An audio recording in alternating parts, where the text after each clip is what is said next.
ஆசிரியர்கள் அனைவருக்கும் வணக்கம். அமைச்சர் அன்பில் மகேஷ் பொய்யாமொழி உறுதி, மகிழ்ச்சி செய்தி அப்படிங்கிற தலைப்பில் ஒரு நியூஸ் வெளியாயிருக்கு. மிக மிக முக்கியமான செய்தி ஒன்று வெளியாயிருக்கு நியூஸ் பேப்பரில். அது என்னங்கிறது முழுசாக அந்த வீடியோவில் பார்த்துடலாம் வாங்க. அதுக்கு முன்னாடி நம்ம சேனலுக்கு புதிய பார்வையாளர்களாக இருந்தீங்கன்னா மறக்காமல் சப்ஸ்கிரைப் பண்ணிக்கோங்க. பக்கத்தில் இருக்கிற பெல் ஐக்கானை கிளிக் பண்ணிக்கோங்க. அப்போ தான் எந்த அப்டேட்டையும் மிஸ் பண்ணாமல் பார்க்க முடியும். சரி வாங்க வீடியோக்குள்ளே போகலாம். டிசம்பர் 10 இன்னைக்கு வெளியான செய்தி இது. சட்டசபையில் நேற்று நடந்த விவாதம்.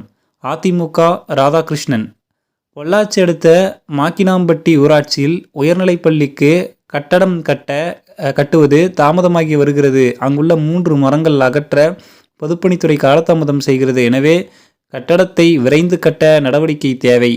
அதே பள்ளிக்கல்வித்துறை அமைச்சர் அன்பில் மகேஷ் என்ன சொல்லியிருக்காருன்னா, இப்பிரச்சனையை பொதுப்பணித்துறை அமைச்சர் கவனத்திற்கு எடுத்து சென்று மரங்களை அகற்ற நடவடிக்கை எடுக்கப்படும். ஆட்சி மாற்றம் ஏற்பட்ட பிறகு அரசு பள்ளிகளில் சேரக்கூடிய மாணவர்கள் எண்ணிக்கை அதிகமாக உள்ளது.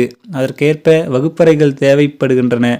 அரசு பள்ளிகளுக்கு வகுப்பறைகள் உள்ளிட்டவை கட்ட 7500 கோடி ரூபாயில் திட்டம் உருவாக்கப்பட்டுள்ளது. இதுவரை திட்டத்திற்கு 3497 கோடி ரூபாய் ஒதுக்கப்பட்டுள்ளது. இதில் 7756 வகுப்பறைகள் கட்டப்பட்டு திறக்கப்பட்டுள்ளன. மேலும் 6353 வகுப்பறைகள், 353 ஆய்வகங்கள் கட்டப்படுகின்றன. வரும் 2027 ஆண்டுக்குள் 18,000 வகுப்பறைகள் கட்ட திட்டமிடப்பட்டுள்ளது அப்படிங்கிற செய்தி வெளியாயிருக்கு. நன்றி.